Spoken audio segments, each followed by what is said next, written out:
안녕하세요. 예, 우리 중량교회 찬양대 참 잘하시네요. 전국에서 두 번째로 잘하시는 것 같습니다. 첫 번째는 어느 교회라고 말 안 해도 알겠죠? 오랜만에 뵀는데 다들 건강해 보이시고 또 행복해 보이셔서 좋습니다. 기도하겠습니다. 아버지 하나님, 참으로 지옥 갈 수밖에 없는 영혼을 구원시켜 주신 은혜, 생각하면 생각할수록 그 은혜가 너무나 크고 귀하고 감사합니다. 주님께서 우리를 구원시켜 주신 그 거룩한 뜻을 받들어서 저희들 날마다의 삶, 주님 보시기에 거룩하게 살게 해주시고, 그리고 주님께서 명령하신 온 천하에 복음을 전하는 그 일을 위해서 또 저희들 합심해서 전도하는 데 힘을 쏟을 수 있도록 도와주시기를 원합니다. 1년 중에서 주님의 역사가 가장 크게 나타나는 학예 수양회를 이제 앞두고 있습니다. 주님께서 친히 우리 중량교회 전도의 문을 열어주셔서 이번에도 많은 사람들을 수양에 인도할 수 있도록 도와주시고, 또 그분들이 구원받고 돌아오는 귀한 역사가 일어나게 도와주시기를 원합니다. 그래서 나를 구원하신 주님을 기쁘게 춤추게 해드릴 수 있도록 도와주시옵소서. 오늘 주일 말씀에도 각 사람에게 꼭 필요한 은혜와 교훈으로 채워주시고 인도하여 주시옵소서. 예수님 이름으로 기도드렸습니다. 아멘. 창세기 12장입니다. 창세기 12장 10절에서부터 20절까지 같이 읽어보겠습니다. 창세기 12장 10절에서부터 20절까지입니다. 그 땅에 기근이 있으므로 아브라함이 애굽에 우거하려 하여 그리로 내려갔으니 이는 그 땅에 기근이 심하였음이라. 그가 애굽에 가까이 이를 때에 그 안에 사례더러 말하되 나 알기에 그대는 아리따운 여인이라. 애굽 사람이 그대를 볼 때에 이르기를 이는 그의 아내라 하고 나는 죽이고 그대는 살리니 원컨대 그대는 나의 누이라 하라. 그리하면 내가 그대로 인하여 안전하고 내 목숨이 그대로 인하여 보존하겠노라 하니라. 아브라함이 애굽에 이르렀을 때 애굽 사람들이 그 여인의 심히 아리따움을 보았고 바로의 대신들도 그를 보고 바로 앞에 칭찬하므로 그 여인을 바로의 궁으로 취하여 드린지라. 이에 바로가 그를 인하여 아브라함을 후대하므로 아브라함이 양과 소와 노비와 암수 나귀와 약대를 얻었더라. 여호와께서 아브라함의 아내 사레의 연고로 바로와 그 집에 큰 재앙을 내리신지라. 바로가 아브라함을 불러서 이르되 내가 어찌하여 나를 이렇게 대접하느냐. 내가 어찌하여 그를 내 아내라고 내게 고하지 아니하였느냐. 내가 어찌 그를 누이라 하여 나를 그를 취하여 아내를 삼게 하였느냐.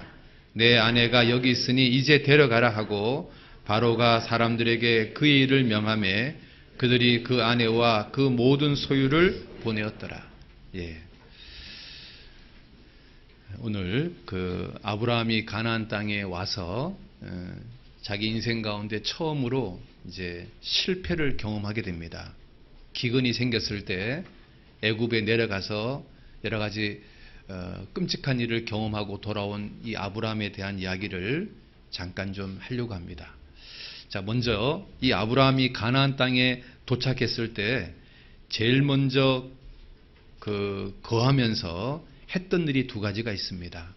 하나는 제단을 쌓았고 또 하나는 텐트를 지었다는 겁니다. 잠깐 창세기 12장 7절 보겠습니다. 여호와께서 아브라함에게 나타나 가라사대 내가 이 땅을 내 자손에게 주리라 하신지라. 그가 자기에게 나타나신 여호와를 위하여 그곳에 뭘 쌓습니까? 단을 쌓고, 단을 쌓단 말은 제단을 쌓았다는 말입니다. 하나님을 섬기는 제단. 그리고 8절입니다. 거기서 베델 동편 산으로 옮겨 뭘 칩니까? 장막을 쳤다는 말은 텐트를 쳤다는 말입니다. 장막을 치니 서쪽은 베델이고 동쪽은 아이라. 여러분, 아브라함이요 가나안 땅에 도착해서 두 가지를 했습니다. 하나는 제단을 쌓았고 또 하나는 텐트를 쳤습니다. 여러분, 이 제단이 뭐냐면 하나님을 향한 결단입니다. 나는 하나님만 섬기겠습니다라는 나의 결단을 보여주는 겁니다. 그리고 텐트를 쳤다는 말은 뭔지 아십니까? 세상을 향해서 난 너희들하고 구별된 삶을 살겠다. 난 너희들하고 섞이지 않겠다. 세상을 향한 결단이 텐트를 치는 겁니다. 아브라함은 가나안 땅에 도착해서 아주 모범적인 모습을 보여준 겁니다. 주님을 향해서 제단을 쌓았고 세상을 향해서는 텐트를 쳤습니다. 그리고 더 놀라운 것은요, 이 아브라함이 텐트를 친 장소가 더 기가 막힙니다. 베델과 아이 사이에다가 텐트를 쳤습니다. 8절에 보면 베델과 아이 사이에 텐트를 쳤다고 되어 있죠. 여러분, 벳이 뭡니까? 집입니다. 엘이 뭐냐면 하나님이에요. 베델이 뭐냐면 하나님의 집. 여러분, 하나님의 집이 신약시대에 뭐죠? 교회입니다. 교회와 그 다음에 아이가 뭐냐면 그 여리고성을 무찌고 난 다음에 무찔렀던 성이 아이성이잖아요. 그 아이가 멸망의 구덩이입니다. 세상을 상징합니다. 아브라함은 놀랍게도 교회와 세상 가운데 텐트를 쳤습니다. 여러분, 우리 주님을 상징하는 게 태양이라면, 세상을 상징하는 게 지구라면, 그리스도인을 상징하는 게 달이잖아요. 여러분, 이 달은 어디에 항상 위치합니까? 태양과 지구 사이에 위치합니다. 그래서 태양으로부터 빛을 받아가지고 지구에게 빛을 비춰주는 존재, 너희는 세상의 빛이니 라고 말했잖아요. 구원받은 그리스도인들은 마치 달처럼 태양과 지구 사이에 거해야 되는 겁니다. 놀랍게도 아브라함은 베델, 교회와 아이, 세상 사이에다가 텐트를 치고 제단을 쌓았다는 겁니다. 거의 완벽한 그리스도인의 모습을 보여주고 있는 거예요. 자, 그런데 9절에요. 남방으로 옮겨갔더라. 뭔 이유에서인지 모르겠지만 남쪽으로 이동했습니다. 그 남쪽으로 이동했는데 어떤 일이 벌어진 거냐면 10절에 보면 기근이 생긴 겁니다. 구원받은 사람에게 하나님이 약속한 땅에 기근이 생길 수 있습니다. 여러 가지 이유 때문에. 그런데 아브라함은 여기서 최소한 하나님께요, 애굽으로 갈까요 말까요 라를 물어봐야 되는데 물어보지 않고 애굽으로 직행했습니다. 그래서 10절에요. 기근이 있으므로 아브라함이 애굽에 우거하려 하여 그리로 내려갔으니. 정말 믿음의 사람 아브라함은 여기서요, 하나님 갈까요 말까를 물어봐야 되는데 묻지 않았습니다. 여러분, 아브라함의 아들 이삭은 똑같은 경험을 했습니다. 기근이 생겨서 애굽으로 내려가기 직전에 이삭은요, 하나님께 물어봤습니다. 하나님, 지금 기근이 생겼는데 애굽으로 내려갈까요? 그랬더니 하나님이요, 이삭에게 내려가지 마라. 그래서 이삭은 자기 생각을 꺾고 하나님 말씀에 순종해서 하나님이 거하라는 땅에 거했습니다. 그랬더니 농사가 잘 돼서 100배나 얻었고, 그리고 성경은 뭐라고 되어 있냐면 이삭이 거부가 되었다고 이야기합니다. 아브라함이요, 이때 애굽에 내려가지 않았다면 많은 일들을 경험하지 않았을 겁니다. 우리도 있잖아요. 살다가 인생에 기근이라는 게 생길 수 있습니다. 그때 여러분들이요, 신중하게 생각해야 되는 겁니다. 내 생각을 쫓아서 조급하게 성급하게 애굽으로 내려가면 정말 큰일 납니다. 최소한 물어봐야 되는 겁니다. 하나님, 내려갈까요 말까요? 그런데 여기서 성경에서요, 가나안 땅에서 애굽으로 가는 길은 내려갔다라고 표현하고 있습니다. 10절에 그렇게 돼 있죠. 내려갔으니. 그런데요, 반대로 애굽에서 가나안 땅으로 가는 길은 올라간다고 표현되어 있습니다. 창세기 13장 1절입니다. 아브라함이 애굽에서 나올새 그와 그 아내와 모든 소유며 롯도 함께하여, 그 다음 같이 봅시다. 남방으로 올라가니. 여러분 보셔요. 내려가는 길이 편할까요? 올라가는 길이 편할까요? 내려가는 길이 편합니다. 신앙생활은 올라가는 길이에요? 내려가는 길이에요? 올라가는 길입니다. 그래서 신앙생활이 쉬운 게 아닙니다. 그래서 우리 많은 그리스도인들이요, 올라가는 길을 걸어가면서 어떤 유혹을 자꾸 받냐면 세상으로 내려가는 사람들의 그 삶, 왠지 좀 편안해 보이는 그 삶을 쫓아가고 싶은 유혹이 있는 겁니다. 여러분이 만약에 있잖아요, 내려가는 길로 만약에 방향을 턴하잖아요. 그러면 잠깐은 달콤할지 모르지만 그 끝은 비극이 됩니다.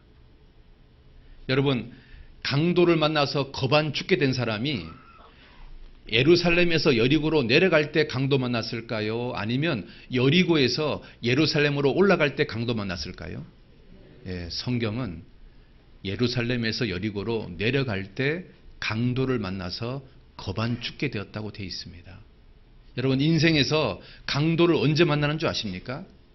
올라가는 길에 만나는 게 아닙니다. 내려가는 길에 만나는 겁니다. 여러분, 요나가 언제 물에 빠졌습니까? 주님이 명령한 니누에로 올라가는 길에 만난 겁니까? 아니면 다시스로 도망가는 내려가는 길에서 물에 빠진 겁니까? 성경은 다시스로 내려가는 길에 물에 빠졌다고 되어 있습니다. 올라가는 길이 잠깐은 달콤할지 모르지만 그 끝은 비극입니다. 그런데 이 마귀가요, 구원받은 그리스도인들한테 자꾸 무엇을 유혹하냐면 내려가자고 유혹하는 거예요. 내려가는 길이 달콤하다고 유혹하는 거예요. 그런데 이 마귀 말을 쫓아서 내려가는 길을 만약에 걸어간다면 잠깐은 꿀같이 될지 모르지만 조금 있으면요, 그 꿀이 쑥이 되고 그리고 칼로 바뀝니다. 내 인생에 쑥이 되고 내 인생에 칼이 임합니다. 잠언 3장 한번 보겠습니다. 잠언 5장 한번 보겠습니다. 잠언 5장. 여기 붙잡아 놓고요. 잠언 5장.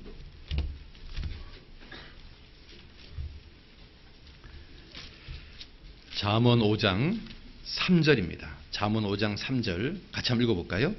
대저 음녀의 입술은 꿀을 떨어뜨리며 그 입은 기름보다 미끄러우나 나중은 쑥같이 쓰고 두날 가진 칼같이 날카로우며.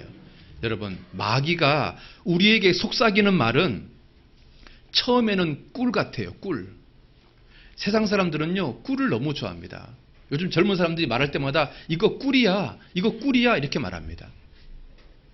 마귀가 여러분들한테 뭐라고 속삭이는 줄 아십니까? 너 올라가는 길 힘들잖아. 너 방향을 턴해라. 너 내려가라. 너 내려가는 길이 얼마나 꿀인 줄 알아? 얼마나 좋은 줄 알아? 너 세상 사람들 사는 것처럼 살아봐라. 그게 인생에서 얼마나 꿀인 줄 알아? 얼마나 좋은 줄 알아? 그런데 구원받은 사람이요, 그 마귀 말에 속아서 방향을 턴해서 내려간다면 잠깐은 꿀입니다. 잠깐은. 좀 있으면요, 그 꿀이 뭘로 바뀌냐면 쑥으로 바뀝니다. 그리고 좀 지나면요, 쑥이 아니라 이제 칼로 바뀝니다. 여러분, 쑥은 쓰잖아요. 인생에 쓴 일이 생깁니다. 칼은 나를 치는 거잖아요. 정말 재앙이 생길 수 있는 겁니다. 여러분, 예레미야 9장에는 뭐라고 되냐면 그 쑥과 칼을 나 여호와가 보냈다라고 말하고 있습니다.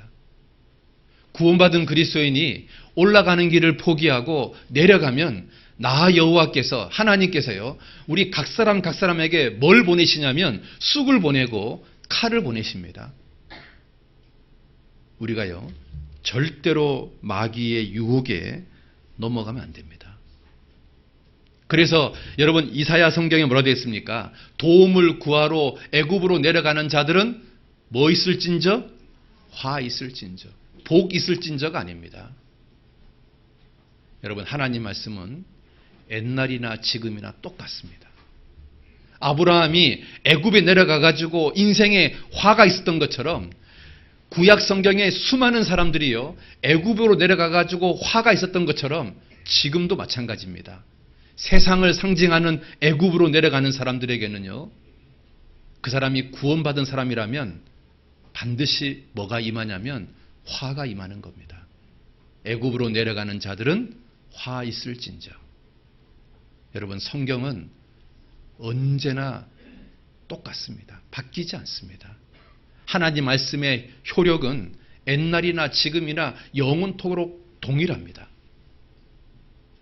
아브라함 시대도요, 애굽으로 내려가는 자들에게 화가 임했던 것처럼 3000년 전에도 애굽에 내려간 사람들에게 화가 임했던 것처럼 2000년 전에도 1000년 전에도 100년 전에도 지금도요, 애굽으로 내려가는 사람들에게는 화가 임하는 겁니다. 여러분이요, 마음속에 딱 결심해야 될 게 하나 있습니다.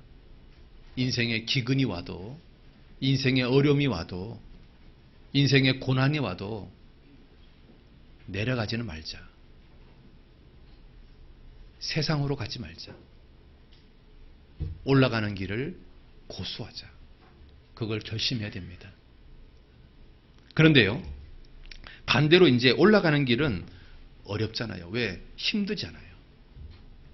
그런데 이 올라가는 길을요, 끝까지 참고 가면 그 끝에는 뭐가 있는 줄 아십니까? 영광이 있고 면류관이 있고 칭찬이 기다리고 있습니다. 올라가는 길 결코 쉽지 않습니다. 주님을 섬기는 길 결코 쉽지 않습니다. 많은 유혹을 이겨야 되고 많은 비난과 핍박을 이겨야 되는 겁니다. 그런데 그것을 끝까지 참고 내가 올라가는 길을 고수하면 주님이요, 여러분에게 뭐라고 말한 줄 아십니까? 잘했다고 칭찬합니다. 주님이 여러분을 향해서 많은 상급과 면류관으로 여러분을 맞이할 겁니다.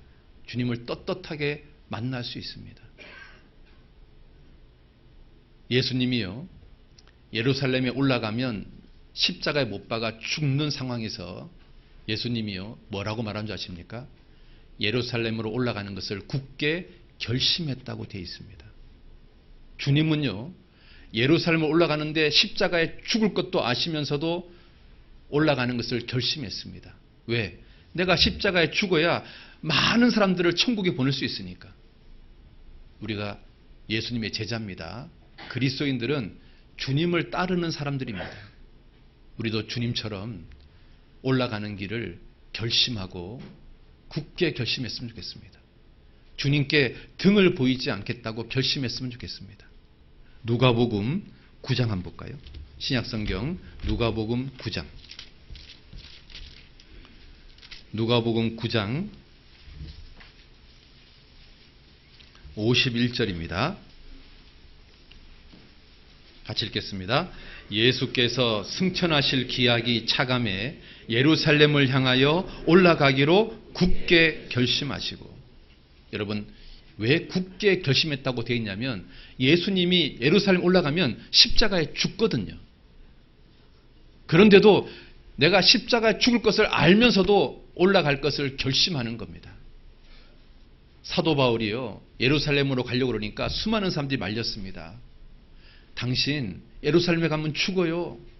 그때 사도 바울이 뭐라고 고백한 줄 아십니까? 내가 죽기를 각오했다.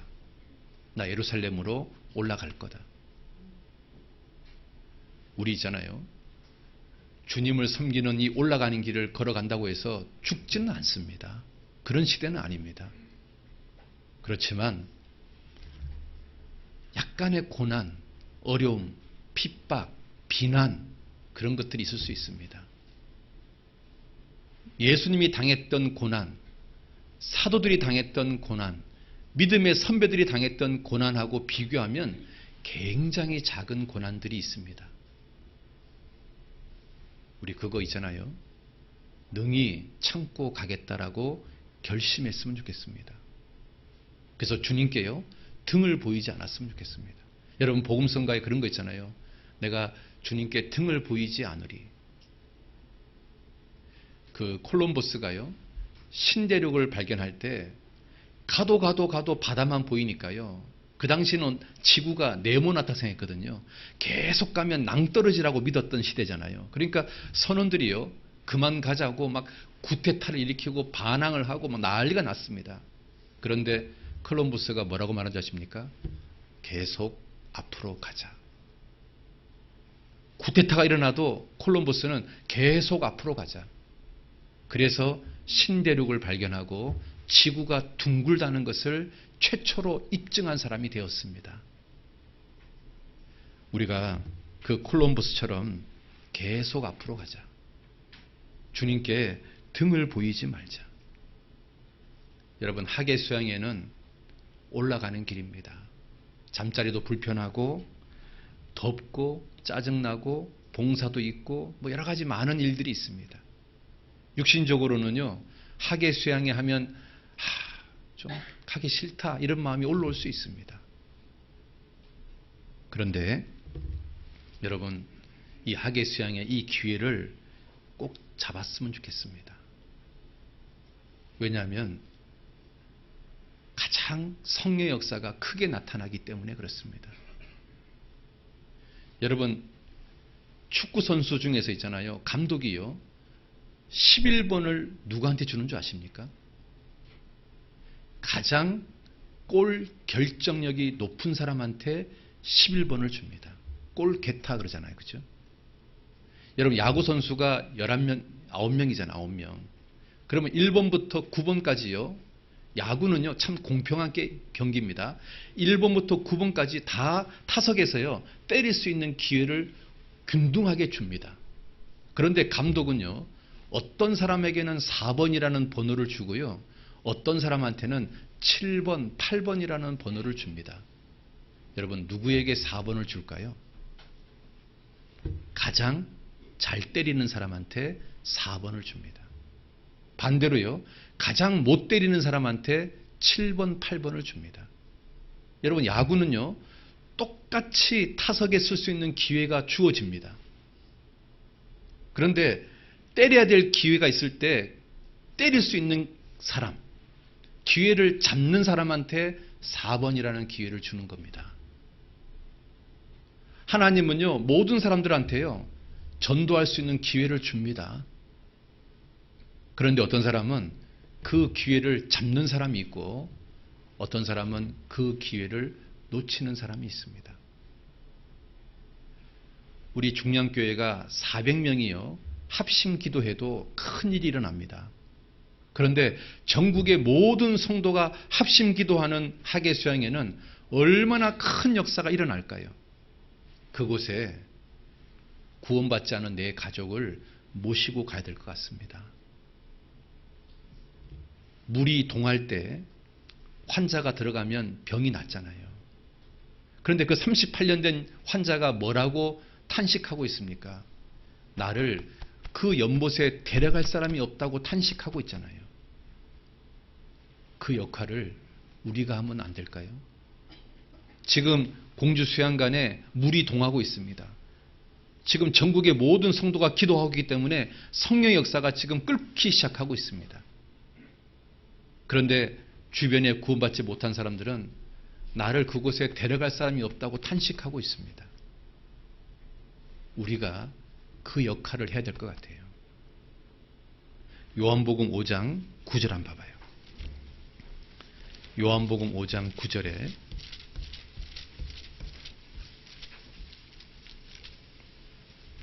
요한복음 5장 7절입니다. 요한복음 5장 7절 같이 한번 읽어볼까요? 병자가 대답하되 주여 물이 동할 때 나를 못에 넣어줄 사람이 없어 내가 가는 동안에 다른 사람이 먼저 내려가나이다. 이 환자는 병이 낫고 싶습니다. 그런데 물이 동하고 있는데 그 물이 동하는 곳에 나를 집어넣을 사람이 없다고 탄식하고 있습니다. 자기는 그 물이 동할 때 그 기회를 잡고 싶은데 나를 도와주는 사람이 없다고 탄식하고 있습니다. 우리가 그 역할을 하면 안 될까요? 지금 공주 수양관에 물이 동하고 있습니다. 전국의 모든 성도가 하계 수양회를 위해서 기도하고 있습니다. 성령 역사가 지금 일어나기 시작하고 있습니다. 그곳에 구원받지 않은 내 부모님, 내 배우자, 내 자녀, 내 친구와 친척들을 데려갈 수 있다면 여러분, 구원받을 수 있는 가능성이 가장 높지 않습니까? 우리가요, 기회를 잡아야 될 것 같습니다. 여러분이 4번 타자가 됐으면 좋겠어요. 기회가 왔는데 안타를 못 치는 7번, 8번 말고요. 기회가 주어지면 꼭 반드시 안타를 치는 4번 타자가 됐으면 좋겠어요. 주님 앞에서. 그 역할을 여러분이 꼭 했으면 좋겠어요. 그리고요, 이 아브라함이요, 애굽에 내려갔다가 이제 돌아와서 많은 것들을 이제 경험을 했습니다. 오늘 이제 말씀드리고 싶은 것들이 이런 것들인데, 이 아브라함이요, 애굽에 내려가는 길에서 뭘 경험했냐면은 이런 걸 경험했습니다. 야, 내 아내가 너무 이뻐서 이거 걱정이네. 자, 보세요. 창세기 12장 보세요. 창세기 12장 11절입니다. 그가 애굽에 가까이 이를 때에 그 아내 사레더러 말하되 나 알기에 그대는 아리따운 여인이라. 애굽 사람이 그대를 볼 때에 이르기를 이는 그의 아내라 하고 나는 죽이고 그대는 살리니 원컨대 그대는 나의 누이라 하라. 그리하면 내가 그대로 인하여 안전하고 내 목숨이 그대로 인하여 보존하겠노라 하니라. 자, 이거 한번 보세요. 아브라함이 있잖아요. 가나안 땅에 살 때는 자기 아내가 이쁘다는 게 걱정거리가 아니었어요. 오히려 자랑거리였겠죠. 그런데 애굽으로 내려가는 길에 갑자기 자기 아내가 이쁘다는 게 걱정거리가 됐어요. 여러분, 내려가는 길에서 첫 번째 어떤 증상이 나타나는 줄 아십니까? 염려가 생깁니다. 염려. 여러분이요, 내 신앙이요, 올라가는 길인지 내려가는 길인지 어떻게 하냐면 내 마음속에요, 염려가 가득하다면 그 사람은 올라가는 길을 걸어가는 것이 아닐 겁니다. 왜냐하면 내려가는 사람들에게 공통적으로 나타나는 증상 중에 하나가 염려예요. 염려. 여러분, 비행기를 타고 있잖아요. 위로 올라가면 세상 것이 점점 작아 보입니다. 그런데 비행기를 타고 내려오잖아요. 그러면 세상 것이 점점 크게 보입니다. 위의 것을 추구하는 사람, 올라가는 길을 걸어가는 사람은 세상 것이 작아 보이고요. 주님 것이 크게 보입니다. 상급, 영광, 면류관. 그런데 내려가는 길을 걸어가는 사람은요, 주님 것이 작게 보이고 세상 것이 크게 보입니다. 그래서 세상적인 염려가 마음을 지배합니다. 노후에 대한 염려, 자녀들에 대한 염려, 먹고 사는 것에 대한 염려, 그 염려가요, 내 마음을 가득 지배하고 있다면 그 사람은 올라가는 길을 걸어가는 게 아니라 내려가는 길을 걸어가고 있다는 증거입니다. 우리가요, 세상에 살면서요, 염려가 올라오게 돼 있습니다. 왜냐하면 우리가 세상에 사니까요. 세상에 살기 때문에요, 먹고 사는 염려가 내 마음속에 찾아옵니다. 자녀에 대한 염려가 내 마음속에 찾아와요. 노후에 대한 염려가 내 마음속에 찾아오고 취업에 대한 염려가 내 마음속에 찾아오게 돼 있습니다. 왜? 우리가 세상에 사니까. 그런데 이 염려를 어떻게 극복하면 좋을까요? 여러분, 방법이 하나 있습니다. 제가 다른 교회에서는 얘기 안 하는데 중요한 게 얘기해 드릴게요. 염려가 딱 올라올 때요, 이 염려를 하나님께서 기도 제목이라고 너한테 준 거라고 생각해라, 이렇게 하면 됩니다. 그래서 염려를요, 기도 제목으로 바꾸는 겁니다. 그러면요, 염려를요, 염려로 붙잡으면 염려가 현실이 됩니다. 근데 염려를요, 기도 제목으로 딱 바꾸면 기도 응답이 일어납니다. 완전히 달라지는 겁니다. 한번 따라해 볼까요? 염려를 기도 제목으로 바꾸고 기도하자. 그게요, 염려를 극복하는 가장 좋은 방법입니다. 여러분 살면서 이 속에서 염려가 올라오지 않습니까? 항상 올라오지 않아요? 우리 이 마음속에 하루에 12번씩 염려가 올라옵니다. 그때 이 올라오는 염려를요, 염려로 딱 붙잡으면 그 염려가 현실이 됩니다. 근데 그 올라오는 염려를요, 아, 하나님이 이거 기도하라고 하는구나 하고 기도 제목으로 딱 바꾸고 기도하잖아요. 그러면 기도 응답이 됩니다. 잠언 10장 한번 봅시다. 잠언 10장. 잠언 10장. 잠언 10장 24절입니다.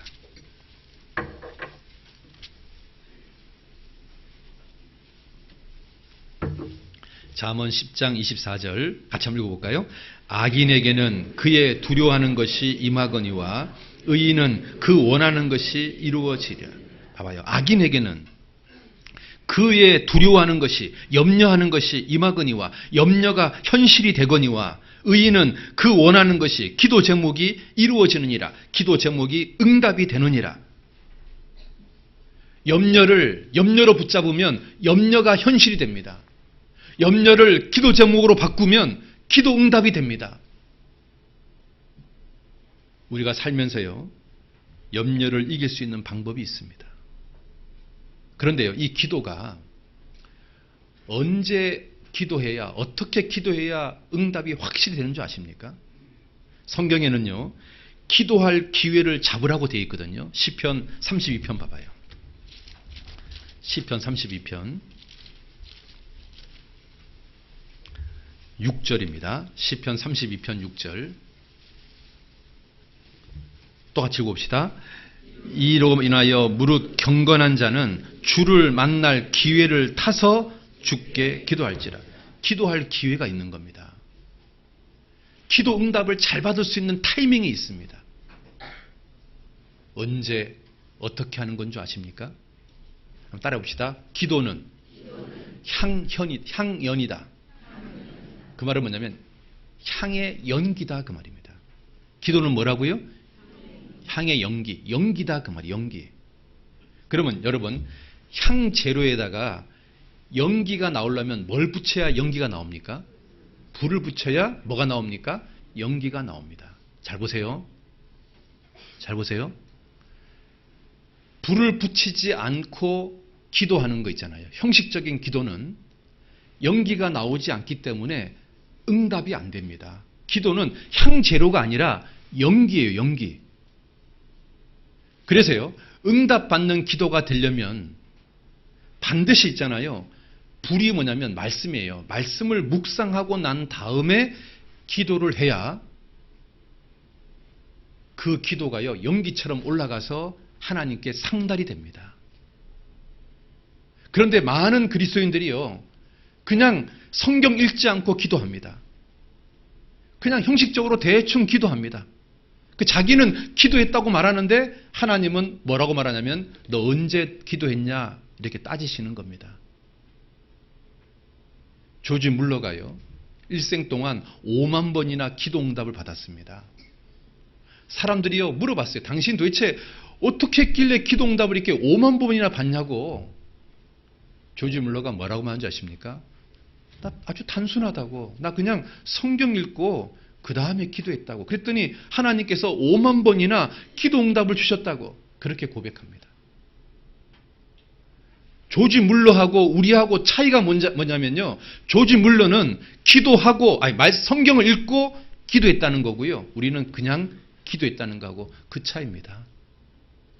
왜냐하면 기도가 향연이거든요. 연기예요. 연기. 우리의 기도에 불을 붙여야 되는데 우리는 불을 붙이지 않고 기도하는 거예요. 요한계시록 8장 봐봐요. 요한계시록 8장에. 요한계시록 8장 4절입니다. 같이 한번 읽어봅시다. 향연이 성도의 기도와 함께 천사의 손으로부터 하나님 앞으로 올라가는지라. 봐봐요. 하나님께 상달되는 기도는 뭐예요? 향연이라니까. 연기 말이에요. 연기가 위로 쫙 올라가는 것처럼. 우리 기도에 불을 붙여야 되는 거예요. 그래야 연기가 돼서 주님께 상달이 되는 거라고요. 그런데 우리는 우리 기도에 불을 붙이지 않아요. 그냥 기도하는 거예요. 그러니까 연기가 돼본 적이 없는 거예요. 주님께 상달이 안 되는 거예요. 조지 물러가요, 고아원을 운영했잖아요. 그런데 영국에서 영국의 겨울이 굉장히 추워요. 한겨울에 엄청나게 추운데 보일러가 고장이 난 거예요. 더군다나 있잖아요, 영아들이 사는 그 숙소에 있는 보일러까지 고장이 난 거예요. 그러니까 이 고아원 관계자가 난리가 난 거예요. 그래서 조지 물러에게 찾아온 거예요. 목사님, 지금 엄청나게 추운데 보일러가 고장났습니다. 이 보일러를 고치려면 최소 일주일이 걸리는데 결정적인 것은 지금 영아들 방에 있는 보일러마저 지금 고장이 나가지고 이 영아들이 얼어 죽게 생겼습니다. 어떻게 하면 좋겠습니까? 막 그러니까요. 여러분 같으면 어떻게 할래요? 조지 물러가요. 그 말을 딱 듣는 순간 성경책을 딱 들고 교회당으로, 그 고아원 안에 있는 교회당으로 뚜벅뚜벅 걸어가더랍니다. 그래서 관계자들이 저 양반 뭐하러 가냐고 따라갔대요. 그랬더니 그 교회당 앞에 딱 앉더니만 성경을 쫙 읽더래요. 그러고 나서 밤새도록 하나님께 기도하더래요.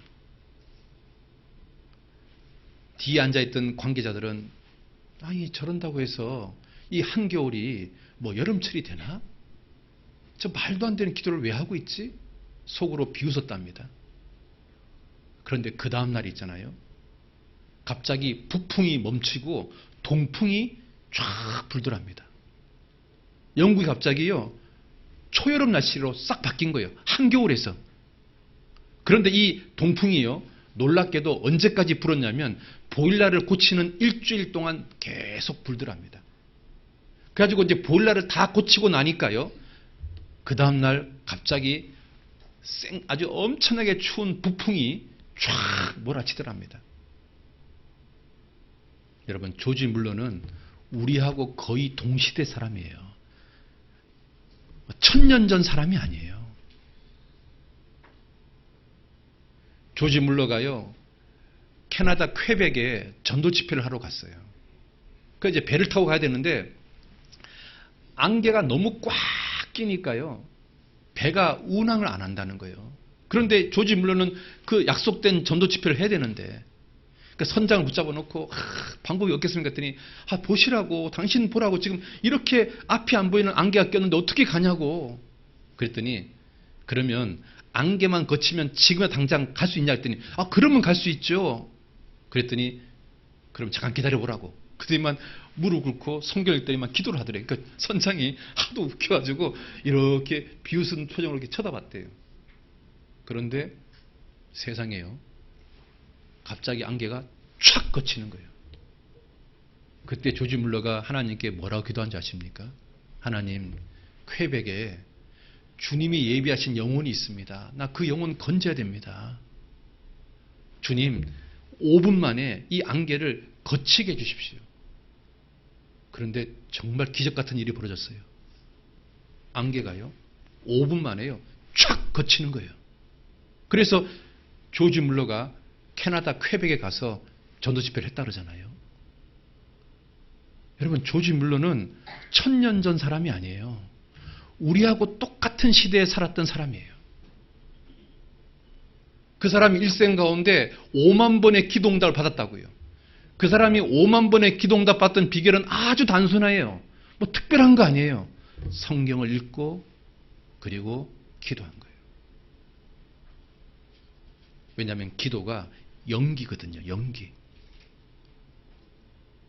근데 우리는 우리 기도에 불을 붙이지 않는 거예요. 그냥 향제로 형식적인 기도, 하나님께 상달되지 않는 기도를 계속하고 있는 거예요. 그러니까 아무 일이 안 생기는 거예요. 여러분이요, 지금부터 기도를 바꾸신다면 정말 성경을 묵상하고 그리고 정말 주님께 진심으로 기도한다면 여러분 인생에 정말 많은 일들이 벌어질 거라고 생각해요. 조지 물러처럼 5만 번의 기도응답을 받았던 그런 수많은 간증들이 여러분의 간증이 될 거라고 생각해요.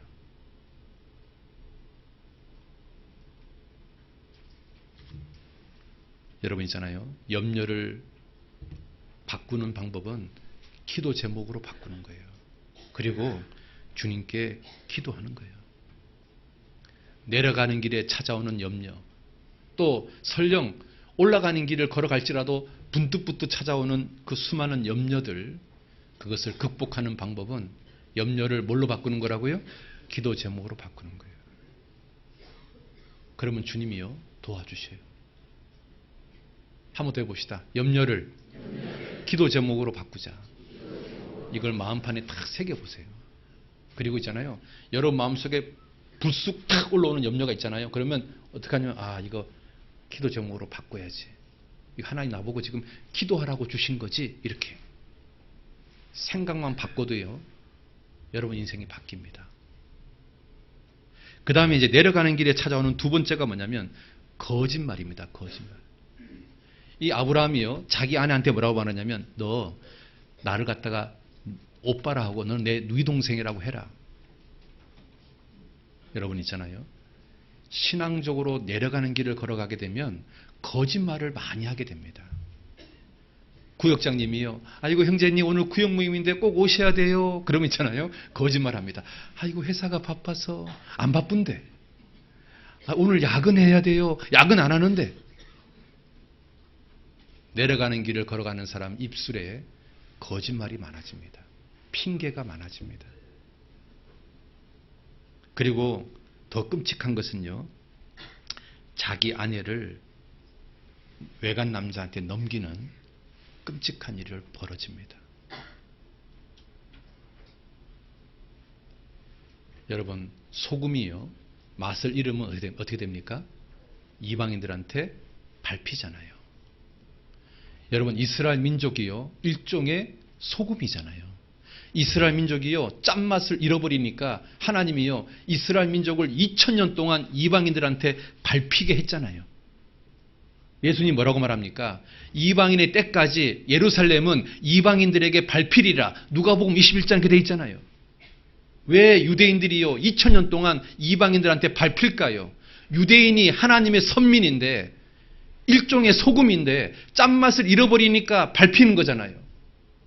구원받은 그리스도인이요 소금인데 짠맛을 잃어버리면 우리도 똑같이 밟히는 거예요. 이방인들한테 세상에서. 왜 아브라함이요 자기 아내를 남의 남자한테까지 넘겨주는 이 치욕스러운 일, 이렇게 비참하게 밟히는 일이 왜 생길까요? 짠맛을 잃어버렸거든요. 구원받은 그리스도인이요 짠맛을 잃어버리면 밟히는 거예요.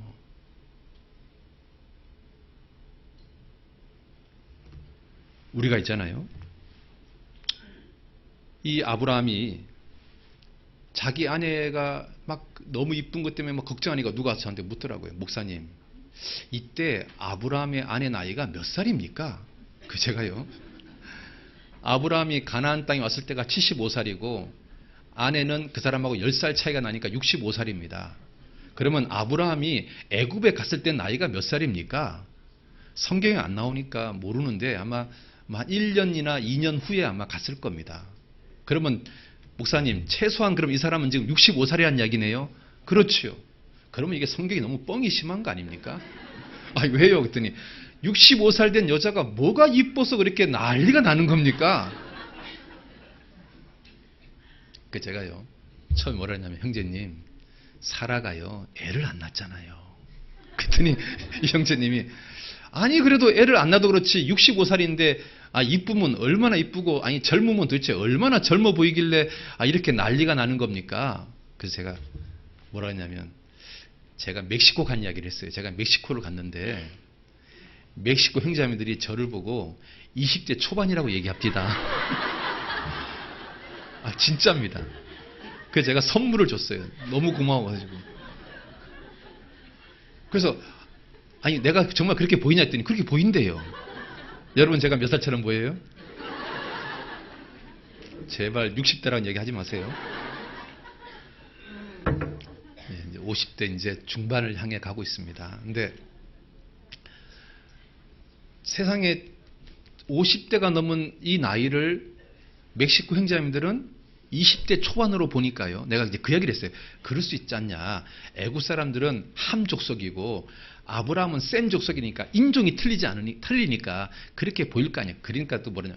그래도 그렇지요. 65살 된 여자가 뭐가 그렇게 이쁘다고 애굽이 발칵 뒤집히는 겁니까? 이 성경이 너무 뻥이 심합니다. 그래서 제가 마지막으로 했어요. 여호와를 경외하는 여자는 안 늙어요. 그랬더니 그분이 그러면 됐습니다 하고 하더라고요. 우리 자매님들 안 늙고 싶죠? 여호와를 경외한 여자는 안 늙습니다. 여러분 여자하고 공하고 그 비유된 이야기 들어보셨어요? 10대 여자는 농구공에 비유합니다. 아니 축구공에 비유합니다. 왜냐하면 11명의 남자가 따라다니니까. 그런데 20대는 농구공에 비유합니다. 왜냐하면 6명의 남자가 따라다니니까. 근데 30대가 되면 무슨 공에 비유하는지 아십니까? 골프공에 비유합니다. 딱 한 남자만 따라다니니까. 여기까지는 좋습니다. 이제 40대가 되면 뭐가 되냐면 탁구공이 됩니다. 자꾸 쳐내려고 합니다. 그리고 50대가 되면은 피구공이 됩니다. 피하려고 아주 결사적으로 해요. 그리고 이제 60대, 70대가 되면은 야구공이 됩니다. 자기 인생에서 멀리 쳐내서 자기 인생 가까이 오지 않게 뭐 이제 웃자고 하는 소리인데요. 그러니까 그렇게 여자들이 그 이제 나이가 먹으면은 그 이제 노안이 찾아오는 거잖아요. 그런데 사라는 어쨌든 간에 하여튼 젊음을 유지했습니다. 여호와를 경외한 여자는 안 늙습니다. 그래서 이 아브라함이요 애굽에 내려가 가지고 이런 온갖 치욕스러운 일을 다 겪었습니다. 그리고 나서 애굽에서 올라오면서요 아브라함이 첫 번째 한 일이 있습니다. 창세기 13장으로 가봅시다.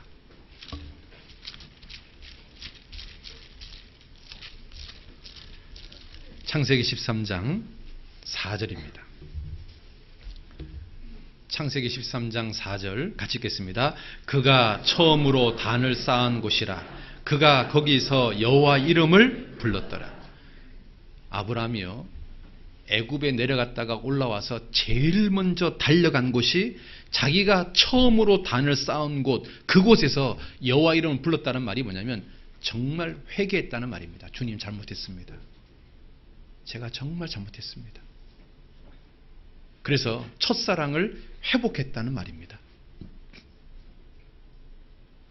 여러분 베드로가요 예수님을 3번 배신했습니다. 부활하신 예수님이요 베드로를 다시 만났습니다. 여러분 예수님과 베드로가 처음 만난 장소가 어디일까요? 1번 예수님을 3번 배신했던 자리, 2번 예수님과 베드로가 처음 만났던 자리. 몇 번 같습니까? 참고적으로 답은 뒤에 있습니다. 놀랍게도요 예수님이 부활하시고 나서 베드로를 만났던 장소는 베드로와 예수님이 처음 만났던 장소에 다시 만났습니다. 우리 같으면 있잖아요 예수님을 3번 배신했던 자리에서 딱 만났을 것 같아요. 요놈아 너 여기서 나를 3번 배신했지 그랬을 것 같은데 예수님은요 베드로와 예수님의 첫사랑이 있었던 추억의 장소에서 다시 만났습니다. 그리고 따지지 않았습니다. 너 왜 나 배신했어? 따지지 않았습니다. 단지 이거 하나 물어봤습니다. 너 나 사랑하냐? 너 정말 나 사랑하냐? 왠지 아십니까? 주님은 그 베드로의 첫사랑이 회복되기를 원했던 겁니다.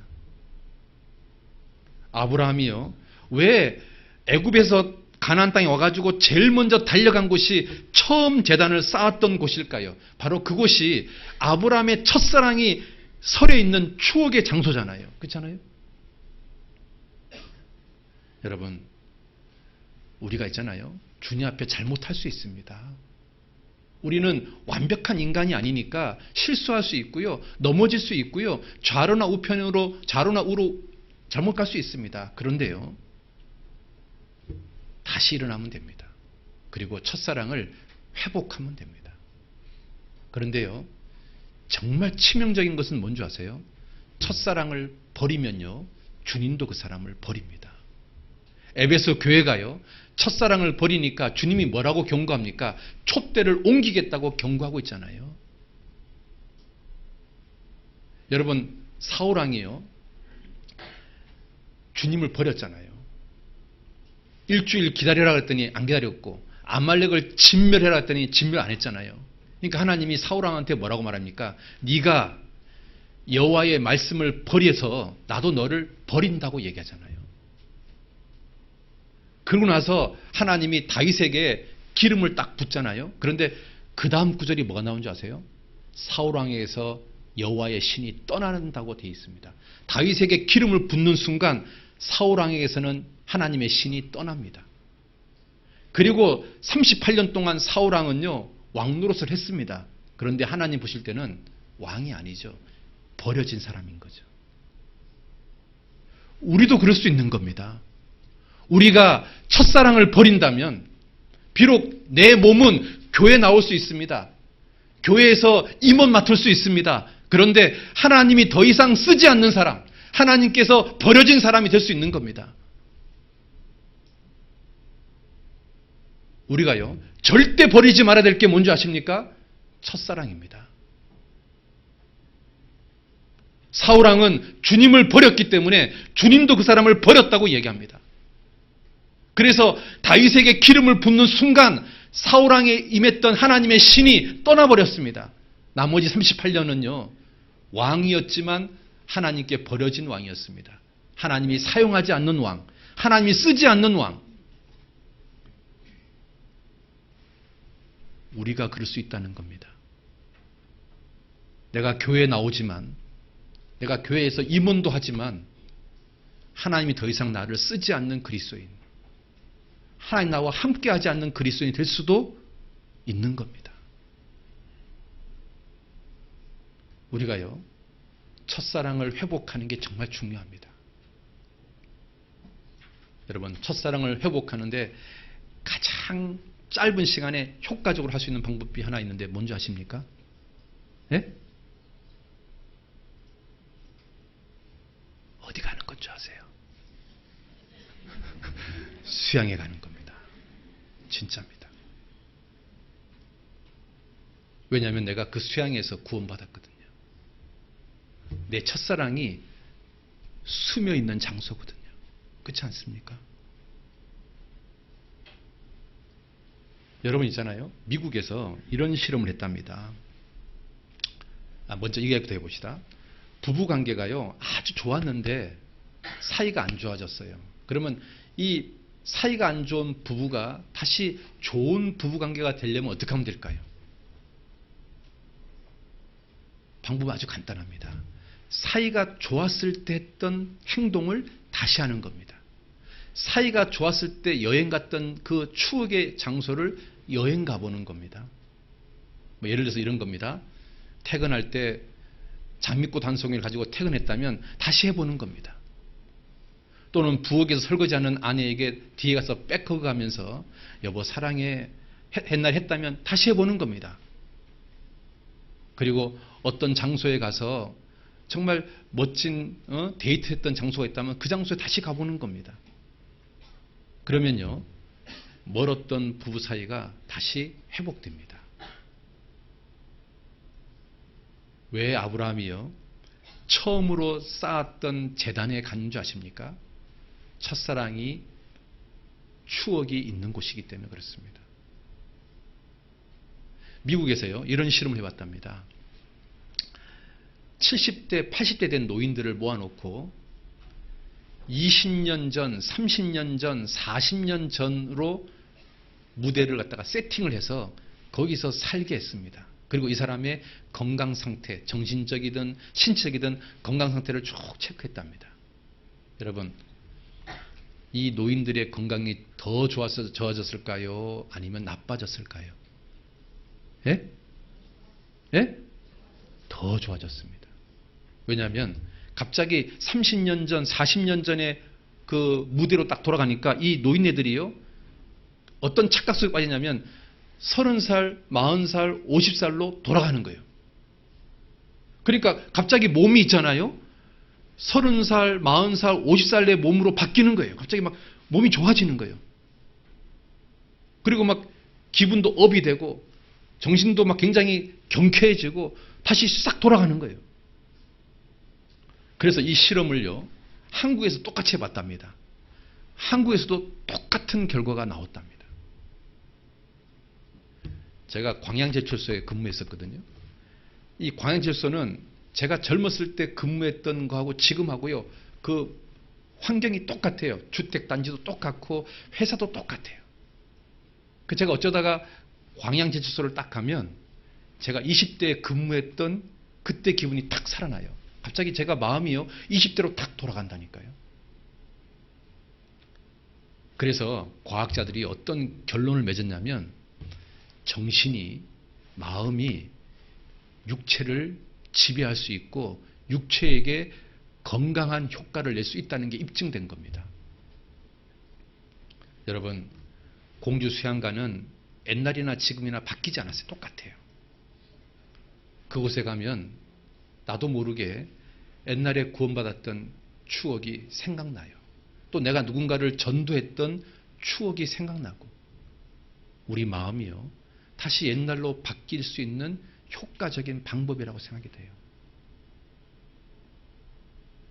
예수님이 초림하시고 부활하시고 예수님이 재림하시는 그 사이 은혜 시대에 구원받은 사람들이 어떻게 살기를 주님이 원하시는 줄 아세요? 새벽 이슬 같은 주의 청년으로 살기를 원하셔요. 시편 110편입니다.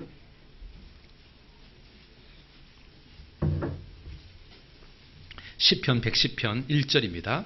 여호와께서 내 주에게 말씀하시기를 내가 내 원수로 내 발등상이 되게 하시기까지 같이 봅시다. 너는 내 우편에 앉으라 하셨도다. 다윗이요 어마어마한 것을 깨달았습니다.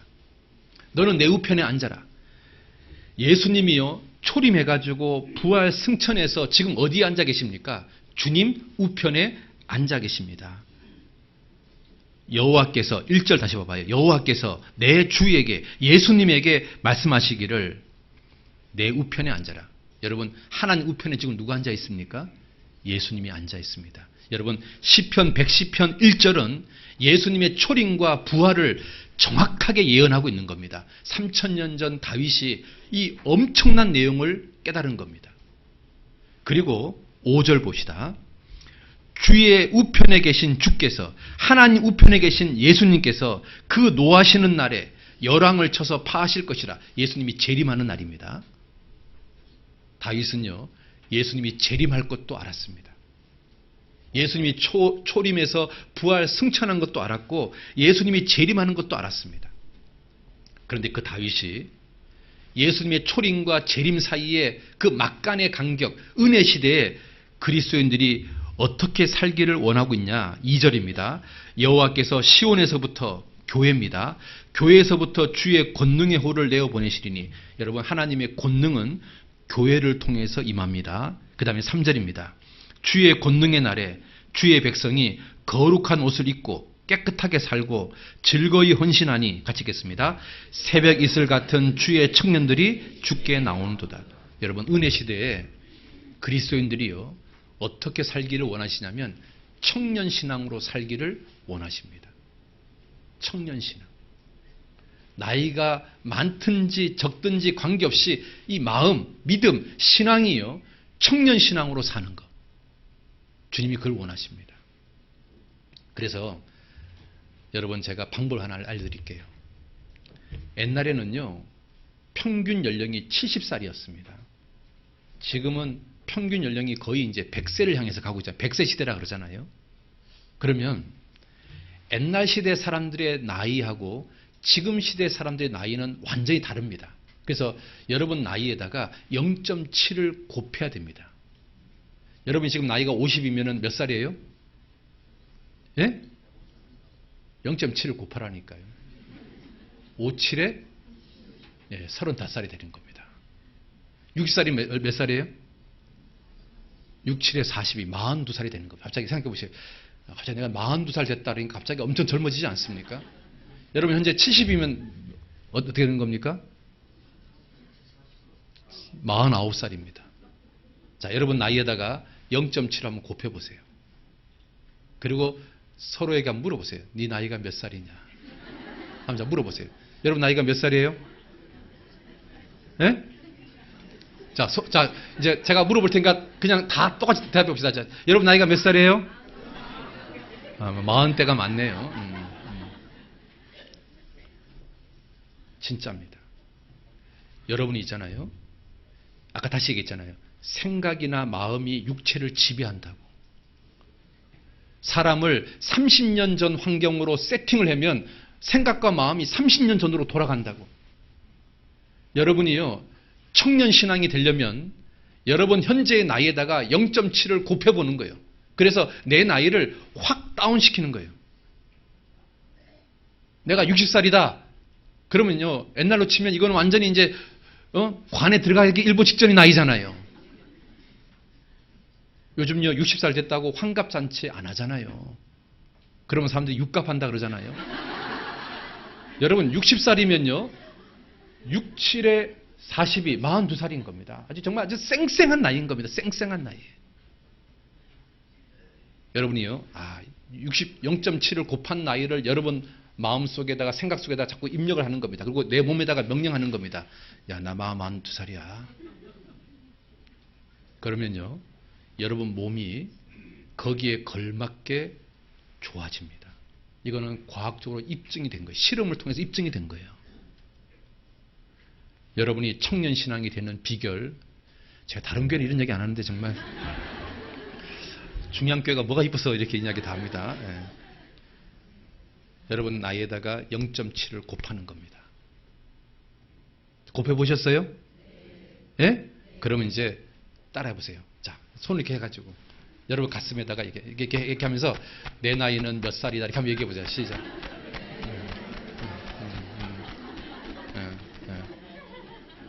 그러면 있잖아요. 여러분 몸이요 그 나이대로 돌아가는 거예요. 회춘하는 비결이 되는 거예요. 산삼 안 먹고도 회춘이 가능합니다. 오늘 주일날 진짜 잘 왔습니다. 그래서 청년신앙 봐봐요. 다윗이 시편 110편 1절에 예수님이 부활 승천한 것을 예언했고 5절에 주님이 재림할 것도 예언했는데 그 사이에 은혜 시대에 사는 그리스도인들이 교회를 중시하고 거룩하게 살고 청년신앙으로 살라고 당부하고 있잖아요. 우리가요 청년신앙으로 사는 거예요. 공주수양관에 가면 청년신앙으로 바뀔 수 있다니까요. 왜냐하면 첫사랑이 회복되는 거니까. 내 생각이 바뀌는 거니까요. 자, 그 다음에 이제 두 번째는요. 두 번째는 이 아브라함이요. 애굽에 갔다 오면서요. 자기가 얼마나 연약한지를 알게 됐어요. 아브라함이 갈대아 우르에서 가나안 땅까지 수천 킬로를 달려왔잖아요. 그러니까 아브라함이요. 내가 대단해. 그러니까 하나님 나를 갖다가 선택했을 거야. 그러니까 나를 한 민족의 조상으로 세웠겠지. 나를 통해서 복의 통로가 된다고 이야기했겠지. 아브라함이요. 자기에 대한 자부심이 굉장했을 겁니다. 그런데 애굽에 내려가면서 자기의 밑바닥을 보게 됐습니다. 자기 살겠다고요. 자기 아내를 외간 남자한테 넘기는 정말 자기의 밑바닥을 본 겁니다. 내가 정말 쓰레기구나. 아브라함이 처음으로 자기의 진짜 모습을 본 겁니다. 여러분, 자기가 정말 형편없는 사람인 것을 알면 알수록 그 사람은 신앙생활을 잘하게 됩니다. 하나님은 우리에게 이렇게 말합니다. 너는 흙덩어리에 불과하다 이렇게 말합니다. 시편 103편 한번 봅시다. 시편 103편 14절입니다. 같이 한번 읽어볼까요? 이는 저가 우리의 체질을 아시며 우리가 진토임을 기억하심이로다. 하나님은요 우리가 흙덩어리라는 것을 압니다. 내가 흙덩어리구나. 내가 별거 아니구나. 내가 신앙이 믿음이 좀 꽤 많이 성장한 줄 알았는데 내가 구원받은 연수가 꽤 많이 흘러서 나도 이제 제법 대단한 신앙인 줄 알았는데 위기 앞에서 또는 유혹 앞에서 어려움 앞에서 그냥 흔들려 버리고 좌절해 버리고 낭망해 버리는 내 모습을 보면서 나는 정말 별거 아니구나. 나는 정말 흙덩어리에 불과하구나. 그것을 깨닫는 사람하고요. 그것을 한 번도 깨닫지 못한 사람하고 인생은 분명히 달라질 겁니다. 한 번도 실패를 경험한 적이 없이 승승장구하는 사람하고요, 실패를 경험하면서 다시 일어나고 다시 일어나는 사람하고 그 사람의 인생의 깊이는 완전히 다를 겁니다. 주님을 의지하는 마음은 완전히 다를 거라고 생각합니다. 실패를 경험하고 일어난 사람은 실패하는 사람들을 이해하게 됩니다. 그 사람을 정말 위로할 수 있습니다. 그 사람이 아픈 마음이 이해가 됩니다. 자기 아버지가요, 술을 많이 먹어서 스트레스를 많이 받아가지고 술을 많이 먹어가지고 갑자기 돌아가셨던 자녀는요, 너무너무 사업이 어려워서 힘들어하는 사람을 보면 그게 그 사람의 마음이 이해가 됩니다. 자녀 때문에 정말 소가리를 해본 사람은요, 또 다른 자매들이 자녀 때문에 고생하는 것을 보면 그 사람의 마음이 이해가 됩니다. 그리고 그 사람을 위해서 기도할 수 있게 마음이 생깁니다. 그런데 아무런 실패를 경험해 본 적이 없는 사람, 그냥 늘 승승장구한 사람은 다른 사람 마음을 절대로 이해할 수 없습니다. 아브라함이요, 믿음의 조상이 된 이유 중에 하나가 이겁니다. 아브라함은 철저하게 실패를 경험해 본 겁니다.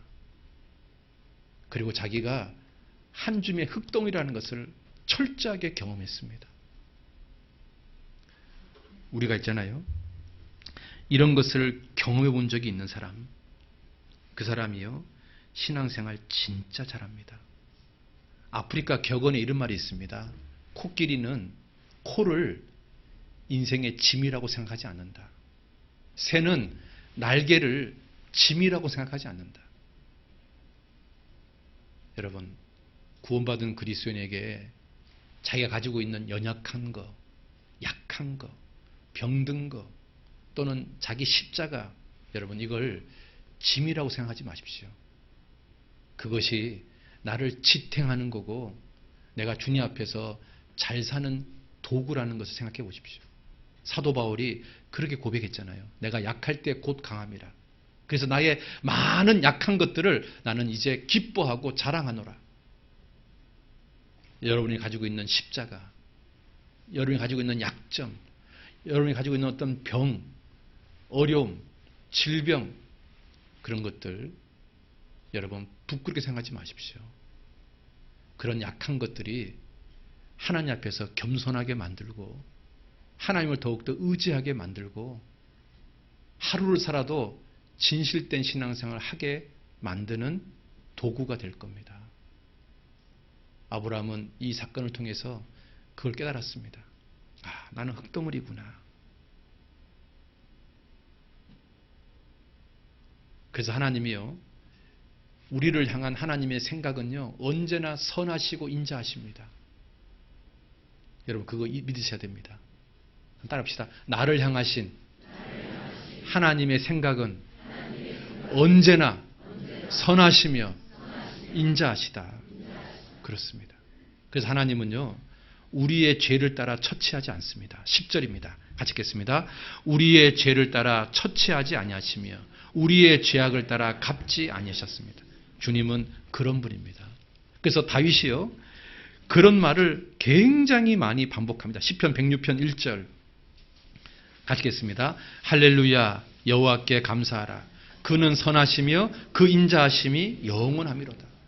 다윗이 깨달은 게 그겁니다. 하나님은 선하시고 인자하시다. 시편 107편 1절 또 같이 봅시다. 여호와께 감사하라. 그는 선하시며 그 인자하심이 영원하미로다. 여러분을 향한 하나님의 생각은 언제나 선하시고 인자하십니다. 내가 만약 지금 현재 어려움을 겪는다면 그것조차도 나를 향하신 하나님의 선하심과 인자하심이라는 것을 믿으셔야 됩니다. 내가 지금 사업이 좀 어렵다면 여러분 그것조차도 나를 향한 하나님의 선하심과 인자하심이라는 것을 믿으셔야 됩니다. 내가 어떤 질병에 걸렸다면 그것조차도 나를 향한 하나님의 선하심과 인자하심이라는 것을 믿으셔야 됩니다. 주님은 여러분을 정말 사랑합니다. 그래서 십자가에 죽으신 겁니다. 주님은 모든 즐거움이 구원받은 각 사람에게 있습니다. 나의 모든 즐거움이 그에게 있도다. 주님은요, 구원받은 한 사람 한 사람에게 선하심과 인자하심을 항상 베푸시는 분입니다. 그래서요, 우리가요, 하나님께 잘났다고, 나 이게 좀 잘하고 있습니다, 그렇게 자기를 포장하지 말고요, 차라리 하나님께요, 하나님, 나의 연약함을 긍휼히 여겨 주십시오. 내가 주님 앞에 잘못 살고 있는 이런 많은 점들 주님 용서해 주시고 나 좀 불쌍히 여겨 주시고 잘 살게 도와주세요 라고 기도하는 게 훨씬 더 솔직한 기도인 것 같습니다. 하나님, 나의 연약함을 긍휼히 여겨 주십시오. 차라리 하나님께요, 솔직하게 오픈하는 게 좋습니다. 포장하지 말고. 주님 죄송합니다.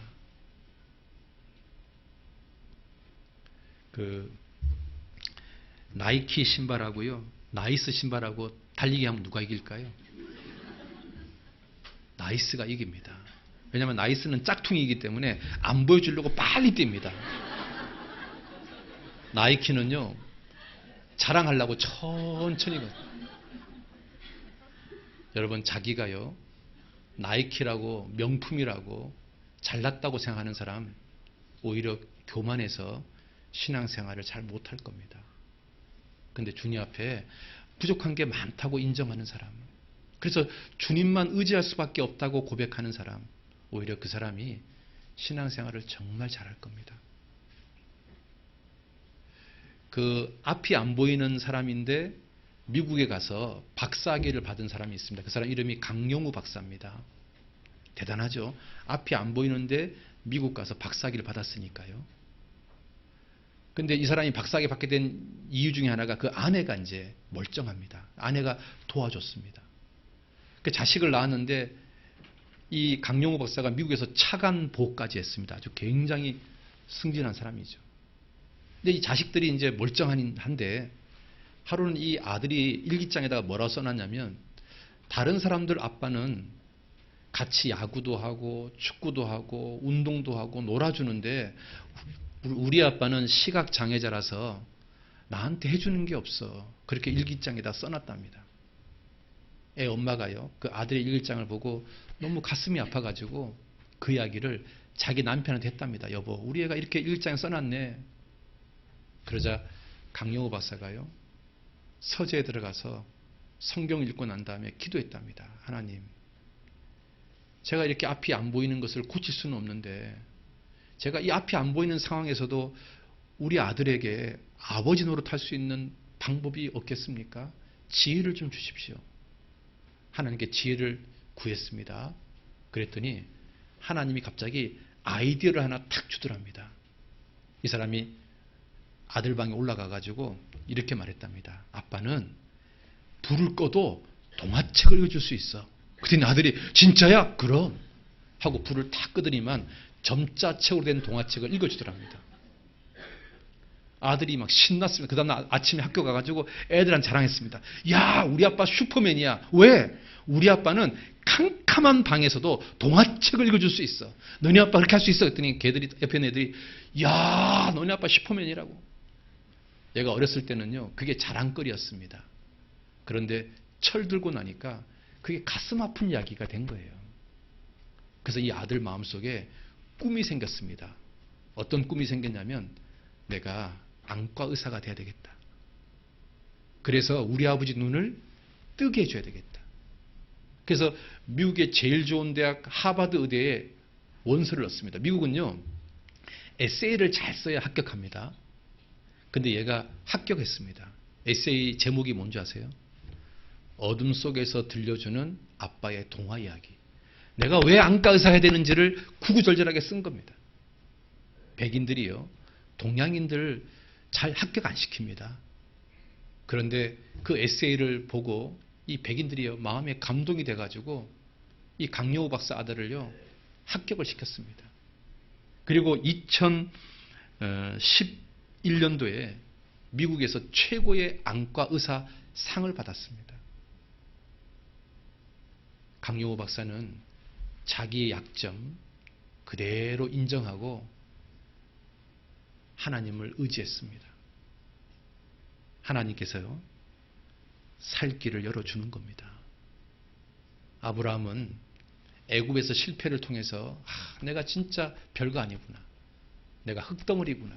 내가 주님만 의지하면 나는 살 수가 없구나. 그것을 깨달았습니다.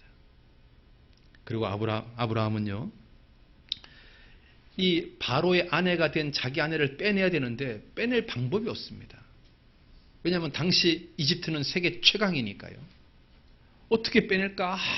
아무리 고민을 하고 고민을 해봐도 자기 머리에서는요, 자기 아내를 빼낼 방법이 없었습니다. 그런데 하나님은요, 아주 간단하게 자기 아내를 자기 품으로 돌려주는 겁니다.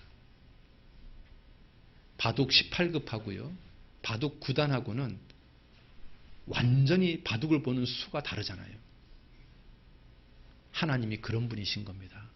아브라함이요, 야, 하나님 정말 위대하시구나. 그것을 깨달았습니다. 정말 하나님만 의지해야 되겠구나. 그걸 깨달았습니다.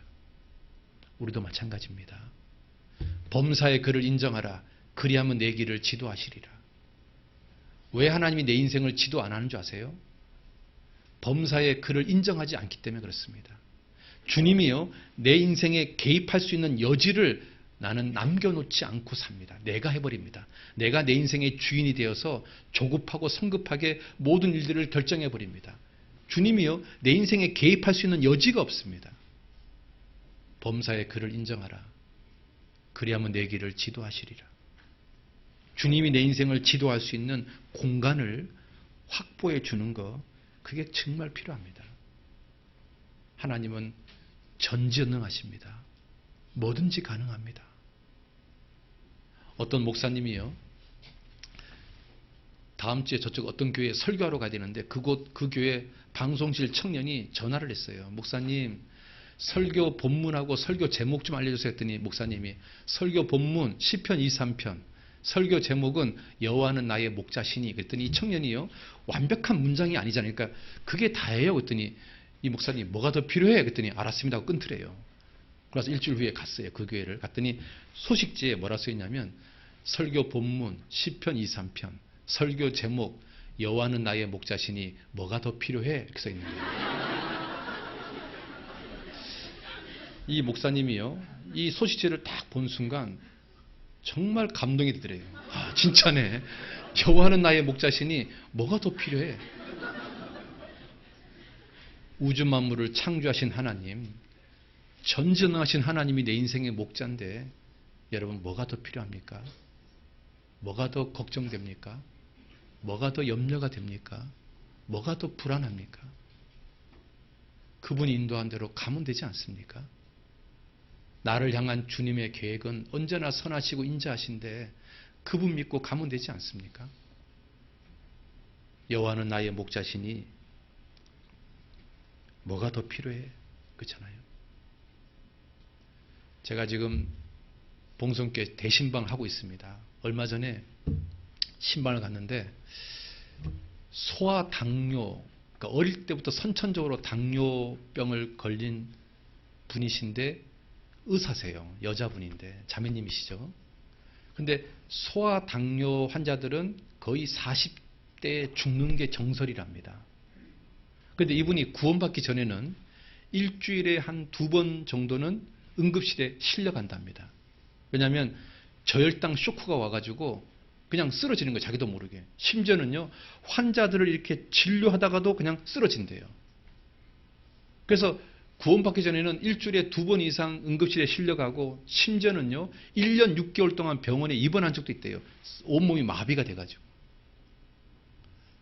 그래서 이분이요, 이제 의사니까 소아당뇨, 선천적인 소아당뇨 환자들이 40대가 되기 전에 다 죽는다는 것, 그러니까 50이 되기 전에 다 죽는다는 것을 알기 때문에 자기가 이제 내가 정말 얼마 안 있으면 죽겠구나. 왜냐면 맨날 자기가 응급실 실려가니까요.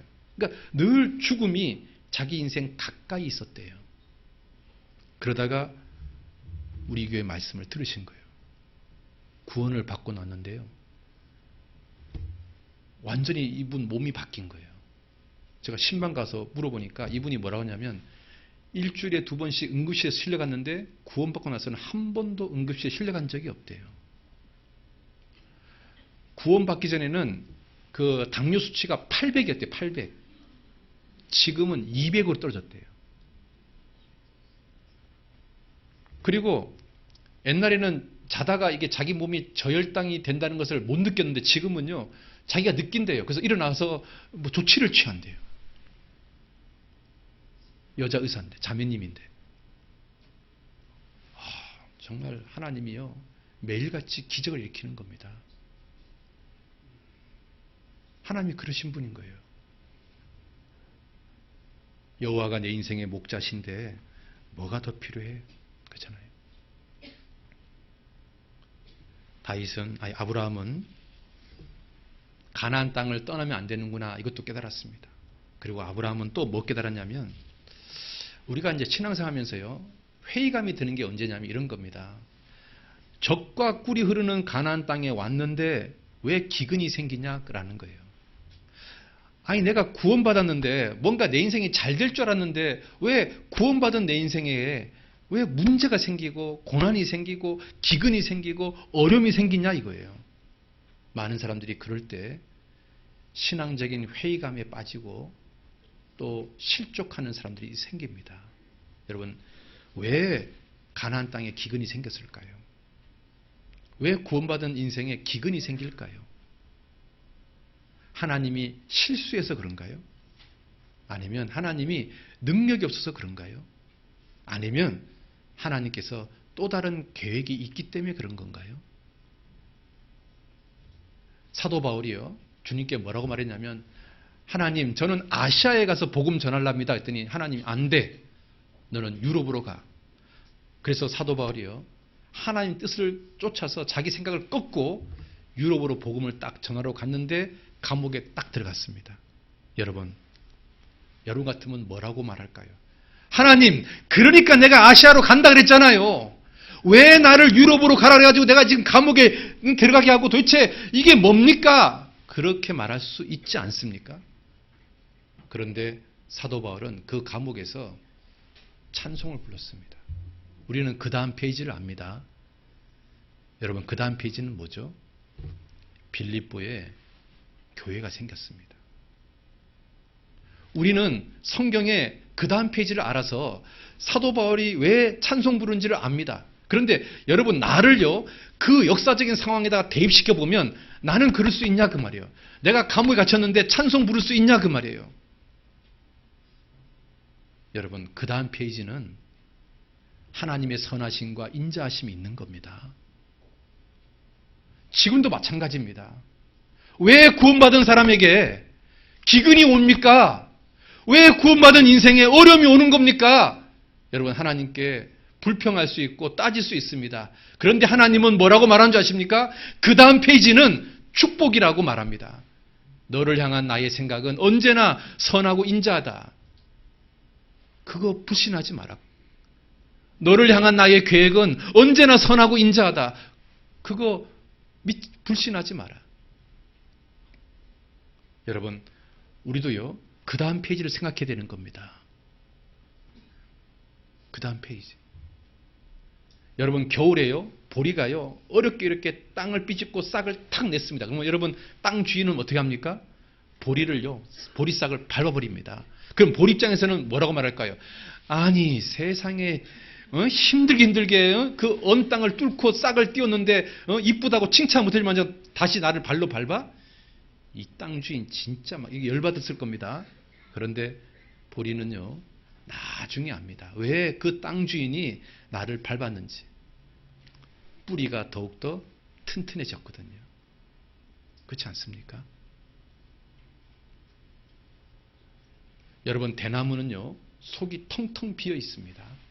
그런데 대나무는 부러지지 않습니다. 다른 나무들은요, 다 부러지는데 대나무는 안 부러집니다. 왠지 아십니까? 속이 텅텅 비어 있지만요, 중간중간마다 마디가 있기 때문에 대나무가 강해집니다. 여러분, 우리가요, 신앙생활하면서 어떤 고난, 어려움, 역경을 하나씩 이길 때마다 내 신앙에 마디가 하나씩 생기는 겁니다. 내가 더 강한 그리스도인, 더 믿음이 굳센 그리스도인으로 바뀌는 겁니다. 내가 구역장, 조장을 1년 동안 잘 감당하면 마디가 하나 생기는 겁니다. 누가 나를 미워하는데 내가 끝까지 그 사람 용서해주고 그 사람 위해서 기도해주면 마디가 하나 생기는 겁니다. 구원받지 않은 남편 나를 핍박하는데 내가 끝까지 참고 견디면 마디가 하나 생기는 겁니다. 우리 청년들 요즘 취업하기 어렵습니다.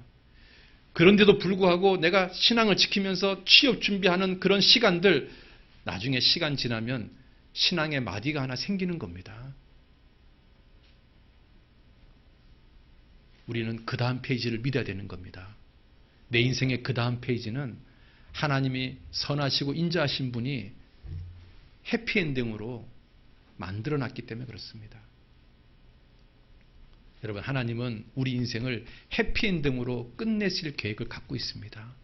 그래서 지금은 어렵지만 반드시 중간에 역전시킵니다. 반드시 반전시킵니다. 왜? 내 인생의 끝은 해피엔딩이니까. 그 다음 페이지는요, 하나님의 역전이 기다리고 있습니다. 하나님의 반전이 기다리고 있습니다. 하나님의 은혜가 기다리고 있습니다. 조개가요, 이물질이 들어왔습니다. 처음에는요, 이 이물질을 빼내려고 합니다. 근데 안 나가는 거예요. 그 다음부터 조개가요, 그래, 너 나랑 같이 살자 하고 또 감싸고 또 감싸고 또 감쌌더니 그게 뭐가 됩니까? 진주가 됩니다. 다윗이요, 사울왕이 자기를 괴롭힙니다. 처음에는 자기도 사울왕이 미웠습니다. 그런데 계속 괴롭히니까요, 다윗이 그래, 내가 너를 또 사랑하리라, 또 용서하리라, 끝까지 사랑하리라, 끝까지 용서하리라. 다윗이 사울왕을 또 품고 또 품었습니다. 다윗은 신앙이요, 진주처럼 바뀌어버렸습니다. 하나님 마음에 합한 자가 되어버렸습니다. 여러분 구역에 여러분을 괴롭히는 사람이 있습니까? 또 품고 또 품어보세요. 또 용서하고 또 용서해보세요. 여러분 신앙이요, 진주처럼 바뀔 겁니다.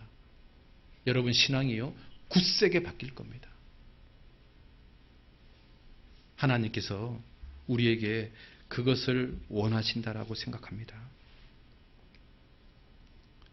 여러분 있잖아요, 보통 암이 걸리면 가족들이요, 그 암 환자를 고치려고 애를 씁니다. 그런데요, 어떤 병은요, 가족들한테도 버림받는 병이 있습니다. 그게 뭔지 아십니까? 문둥병입니다. 문둥병에 딱 걸리면요, 가족들도 이 사람을 버립니다. 그래서 어디 가냐면 소록도에 갑니다. 그래서 소록도에 제일 처음 온 문둥병 환자들은요, 표정이 어떤지 아십니까? 분노에 가득한, 증오에 가득한, 또는 모든 것을 체념한 그런 얼굴로 옵니다. 근데 그 사람들이요, 지라도를 다녀오면 싹 바뀝니다. 여러분 지라도 어디인 줄 아십니까? 소록도 밑에 있습니다. 여러분 구원받은 사람이요, 지라도에 다녀오면 신앙이 바뀝니다. 알려드릴까요? 주소지? 하박국 3장에 있습니다. 무화과 나무 열매가 없을 지라도, 감람나무 열매가 없을 지라도, 우리의 양이 없을 지라도, 외양간에 소가 없을 지라도, 나를 구원하신 주님만으로 나는 기뻐한다. 그 지라도 말이에요. 여러분 자녀가 공부를 못하십니까? 그래서 너무너무 열받습니까? 여러분 어떤 지라도를 다녀야 되는 줄 아십니까? 소아 암병동에 한번 갔다 오십시오. 진짜로요. 그 소아 암병동의 엄마 아버지는 뭐가 소원인 줄 아십니까? 우리의 공부 잘하는 게 소원이 아닙니다. 단 1년이라도 더 사는 게 소원이고요. 우리 아이의 암이 없어지는 게 소원이고요. 건강해지는 게 소원입니다. 여러분 그 소아 암병동을 다녀온 순간 비록 공부 못하지만 건강한 여러분 아들이요, 너무 사랑스러울 겁니다. 여러분 남편이 돈을 조금 벌어서 너무너무 열받습니까? 맨날 바람피는 남편, 맨날 사고치는 남편, 그런 남편을 둔 아내를 한번 만나보십시오. 그러면 비록 돈 조금 벌지만 성실하게 사는 내 남편이 감사할 겁니다. 여러분, 그런 지라도를 다녀와야 되는 겁니다. 여러분, 지금 가난하게 사는 게 너무 열받습니까? 여러분, 성인 안병동 한번 다녀가 보십시오. 부자인데, 돈이 정말 많은데 말기암에 걸린 사람들 한번 만나보십시오. 그 사람들이 뭐라고 말할까요? 돈 필요 없습니다. 명예 필요 없습니다. 호화로운 주택 필요 없습니다. 여러분, 건강이 최고입니다. 그렇게 말할 겁니다. 내가 비록 가난하지만 몸이 건강한 것만으로도요, 나는 충분히 감사할 수 있습니다. 여러분, 지라도를 다녀오셔야 되는 겁니다. 여러분, 죽은 건너편에 한번 딱 가보십시오. 영원한 천국과 영원한 지옥으로 나뉘어질 때 여러분이 그렇게 시시했던 구원이 얼마나 감사한지 아마 뼈저리게 느낄 겁니다. 여러분, 지라도를 다녀오셔야 되는 겁니다. 어떤 아내가요, 교회를 갔더니 목사님이 범사에 감사라고 막 계속 강조하더래요. 집에 와가지고 하나님께 따졌대요. 하나님, 내 남편은 맨날 술 먹고 들어오는데 뭘 감사해야 되는 겁니까? 도대체 감사거리가 있어야 감사하지요. 막 따졌대요. 그러다가 곰곰이 생각을 해봤대요. 뭘 감사해야 될까? 곰곰이 생각해보니까요, 첫 번째, 맨날 술 처먹고 오는데 외박을 안 해요. 그게 감사하네. 그런데 맨날 술 먹고 오는데 그 다음날이면 또 어김없이 또 출근을 해요. 그래도 감사하네. 그리고 술 먹고 와가지고 막 규정을 하고 살림살이 깨부시는데 이 인간은 그래도 술 먹고 와서 딥이 잔대. 그래도 감사하네. 그리고 결정적으로 토요일 되면 꼭 반드시 술 먹고 와가지고 일요일날 자기 교회 갈 때 방해를 안 한대. 태클을 한 건데요. 그래서 또 감사하네. 그래서 하루는요, 그걸 놓고 기도했대. 하나님, 그래서 감사하네요. 비록 매일같이 술 먹고 들어온 인간, 외박 안 해서 감사합니다. 그 다음날 출근해서 감사합니다. 술주정 안 해서 감사합니다. 특히 또 토요일 되면 반드시 술 먹고 그 다음날 일요일날 교회 가는데 아무 문제. 그래서 기도를 하고 있는데 하루 남편이요, 술 먹고 이렇게 자다가 갈증이 났는지 일어나가지고 냉장고에 가서 물을 이렇게 마시려고 물을 탁 마시고 딱 나오는데 식탁 위에 이렇게 기도하는 자기 아내를 본 거예요. 이렇게 쓰다 보니까 자기 아내가 얼굴에 미소를 짓고 기도하더래요. 그래서 옆에서 이러고 있다가 기도가 끝나고 나서 그랬대요. 당신은 뭐가 이렇게 좋아? 그랬더니 이 아내가 그러더래요. 난 당신이 너무 좋아. 매일매일 술 먹는 당신에 대해서 너무 감사해. 그랬더니 남편이 그게 얼마나 양심이 찔렸는지요. 이렇게 말했답니다. 그래, 교회 가자. 그래, 교회 가자. 전설 같은 이야기가 있습니다. 그 일본의 오추 슈이치라는 의사가 그 호스피스 전문의가 있답니다. 그러니까 일본에 그런 전문의가 있는가 봐요. 그러니까 말기 암 환자들만 대상으로 하는 전문의. 이 사람이 그 의사인데요. 이 사람이 이제 맨날 상대하는 사람들이 말기 암 환자들인 거예요. 그러다가 이제 이 말기 암 환자들하고 대화를 하다 보니까 이 사람이 자꾸 뭘 후회를 많이 하더래요. 그래서 한 1000명을 놓고 당신이 지금 이 순간, 이제 죽음 앞에 들어선 이 순간 가장 후회하는 게 뭡니까? 라고 물어봤더니 사람들이 이렇게 이야기를 하더래요. 그래서 이 사람들이 후회하는 25가지를 엮어서 책을 냈어요. 그래서 책 제목이 죽을 때 후회하는 25가지라는 제목의 책을 냈는데요. 그 중에서 제일 첫 번째 후회하는 말이 뭔지 아십니까? 후회하는 게 뭔지 아세요? 사랑하는 사람들한테 사랑한다, 고맙다, 미안하다는 말을 하지 않은 것을 가장 후회한답니다. 여러분, 우리가 인간관계를 살면서 있잖아요. 3마디면 다 끝납니다. 사랑하는 사람한테 사랑한다는 말하는 거. 누군가가 나한테 고마운 일을 하면 고맙다고 말하는 거. 내가 누군가한테 미안한 짓을 했으면 미안하다고 말하면, 그러면 그걸로 끝나는데요. 사람들이 그걸 말하지 않습니다. 미안하다는 말을 하는 게 무슨 자존심이 상하는 건지요. 미안하다는 말을 안 합니다. 고마운 것을 받았는데요. 얼굴을 탁 깝니다. 고맙다는 말을 안 합니다. 정말 사랑하면서도 있잖아요. 사랑한다는 말을 안 합니다. 뭐라고 하는지 아세요? 내 마음 알제? 그럽니다. 어떻게 알아요? 모르죠. 여러분 옆 사람한테요. 이렇게 한번 얘기해 보세요. 사랑합니다. 고맙습니다. 미안합니다. 그러면 끝납니다. 여러분 배우자에게, 여러분 자녀들에게 사랑합니다. 고맙습니다. 미안합니다. 그러면 끝납니다. 우리 있잖아요. 정말 구원받은 거 하나만으로도 우리는 충분히 감사하며 살 수 있습니다. 그리고 주님의 재림할 날이 진짜 임박한 시대에 삽니다. 그 소망 붙잡고 우리 인생의 고난이 찾아와도 기근이 찾아와도 흔들리지 말고 회의감 들지 말고 힘있게 살았으면 좋겠습니다. 기도하겠습니다. 아버지 하나님, 아브라함의 생애를 통해서 우리 자신을 돌아보게 해주시고 더욱더 힘내서 살아갈 수 있도록 도와주시기 원합니다. 우리의 첫사랑 언제나 유지할 수 있도록 살게 해주시고 그리고 정말 내가 얼마나 연약한지를 알게 해주시고 하나님만 의지하는 자가 되게 도와주시옵소서. 그리고 정말 이 구원받은 소망 이것을 날마다 감사하면서 살아가게 도와주시옵소서. 그리고 주님께서 우리에게 명령하신 그 전도의 사명 이 땅에서 하나씩 하나씩 이루어가면서 할 수 있도록 도와주시옵소서. 예수님 이름으로 기도드렸습니다. 아멘. 은혜 찬송가 121장입니다.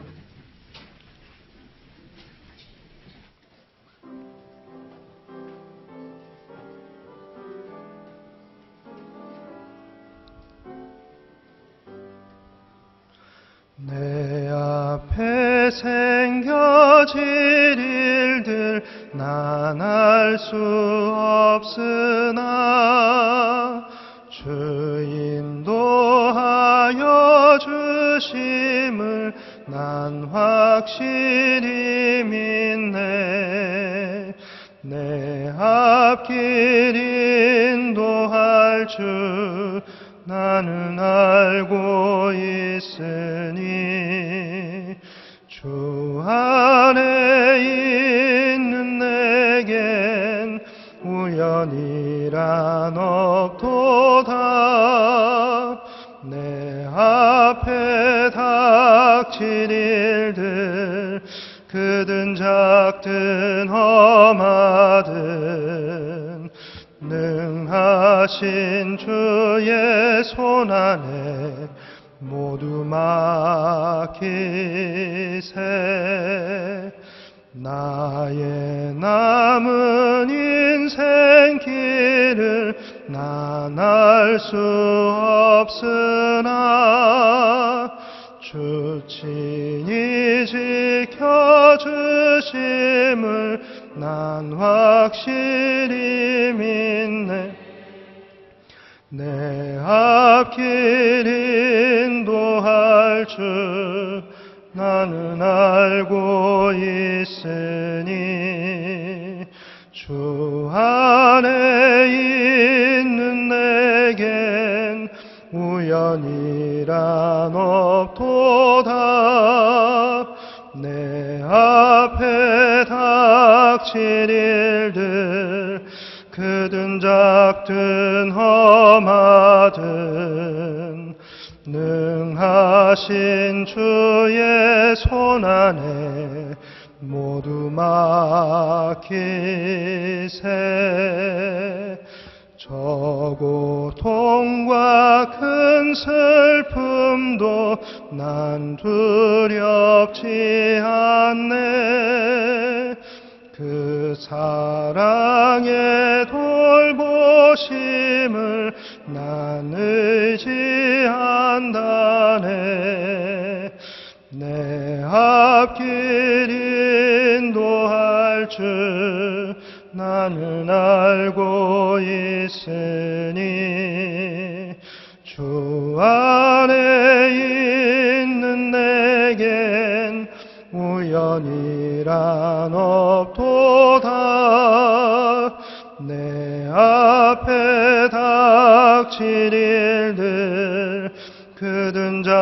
작든 험하든 능하신 주의 손 안에 모두 맡기세. 예, 광고 있겠습니다.